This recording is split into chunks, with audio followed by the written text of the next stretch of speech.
2026ஆம் ஆண்டு மத்திய பட்ஜெட்டில் தூத்துக்குடி மாவட்டம் ஸ்ரீவைகுண்டம் அருகே ஆதிச்சநல்லூரில் கலாச்சார மையம் அமைக்க 17 கோடி ரூபாய் நிதி ஒதுக்கியதற்கு நன்றி தெரிவித்து ஸ்ரீவைகுண்டத்தில் பாரதிய ஜனதா கட்சியினர் பட்டாசு வெடித்து இனிப்பு வழங்கிய கொண்டாட்டம்.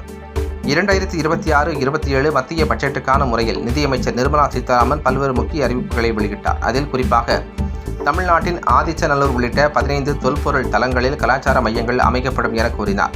தூத்துக்குடி மாவட்டம் ஸ்ரீவைகுண்டம் அருகே உள்ள ஆதிச்சநல்லூர் இந்தியாவின் 15 முக்கிய தொல்லியல் சுற்றுலா தலங்களில் ஒன்றாக தேர்வு செய்யப்பட்டுள்ளது. இங்கு ஏற்கனவே கட்டப்பட்டு வரும் அருங்காட்சியகத்துடன் சேர்த்து ஒரு கலாச்சார மையம் அமைக்கப்படும். அகழ்வாராய்ச்சி பகுதிகளை மக்கள் நேரடியாக பார்க்கும் வகையில் நடைபாதைகள் மற்றும் நவீன டிஜிட்டல் விளக்க மையங்கள் உருவாக்கப்படும் என்றும் அவர் தெரிவித்தார். கிழக்கு கடற்கரை சாலை விரிவாக்கம் செய்வதற்கு நிதி ஒதுக்கீடு செய்யப்பட்டுள்ளதாக தெரிவித்துள்ளார். அது மட்டும் இல்லாமல் தூத்துக்குடி மாவட்டம் குலசேகரப்பட்டினத்தில் அமையும் இஸ்ரோவில் புதிய ராக்கெட் ஏவுதளத்திற்கு நிதி ஒதுக்கீடு செய்யப்பட்டுள்ளதாக தெரிவித்தார். அதனைத் தொடர்ந்து தூத்துக்குடி தெற்கு மாவட்ட பாரதிய ஜனதா கட்சி சார்பாக தூத்துக்குடி மாவட்டத்தில் பல்வேறு திட்டங்களுக்கு நிதி ஒதுக்கீடு செய்த மத்திய பட்ஜெட்டை பாராட்டும் விதமாக குறிப்பாக ஆதிச்சநல்லூர் அகழாய்விற்கு நிதி ஒதுக்கீடு செய்ததற்கு நன்றி தெரிவிக்கும் வகையில் ஸ்ரீவைகுண்டத்தில் பட்டாசு வெடித்து பொதுமக்களுக்கு இனிப்பு வழங்கி கொண்டாடினர்.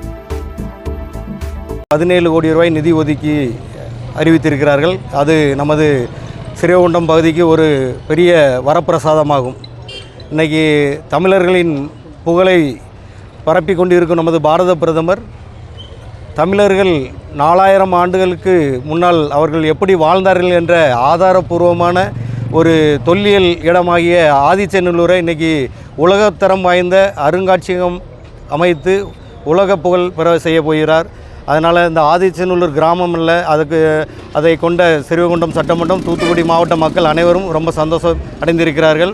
அதற்காக தூத்துக்குடி தெற்கு மாவட்ட பாரதிய ஜனதா கட்சி சார்பாக ஸ்ரீவைகுண்டத்தில் இன்றைக்கி வெடித்து இனிப்பு வழங்கி கொண்டாடி கொண்டிருக்கிறோம்.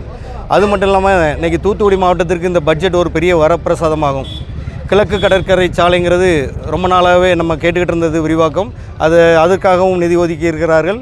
அது மட்டும் இல்லாமல் நம்ம தூத்துக்குடி மாவட்டத்திற்கு உட்பட்ட குலசேகரப்பட்டினத்தில் இஸ்ரோவுக்கான கட்டுமான பணிகள் நடந்து கொண்டிருக்கிறது. அதற்கும் நிதி ஒதுக்கி இருக்கிறார்கள். இந்த இஸ்ரோவோட வேலைகள் நிறைவடையும் தருவாயில் தூத்துக்குடி மாவட்ட இளைஞர்களுக்கு பெரும்பாலான வேலைவாய்ப்புகள் அமைவதற்கு ஒரு பெரிய வாய்ப்புகள் இருந்து கொண்டிருக்கிறது.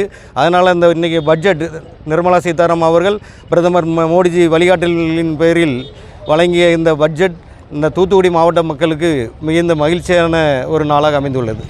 அதுவும் மட்டும் இல்லாமல் இன்றைக்கி நம்ம பகுதியில் மிக சிறப்பாக கொண்டாடி கொண்டிருக்கிற தைப்பூச திருநாளை இன்று பாராளுமன்றத்திலும் வாழ்த்துக்கள் தெரிவித்திருக்கிறார்கள். பிரதமர்கள் வாழ்த்து செய்தி அனுப்பியிருக்கிறாங்க. இதெல்லாம் நம்ம தமிழர்களுக்கு கிடைத்த ஒரு பெரிய வெற்றியாகவே கருதுகிறேன். நன்றி.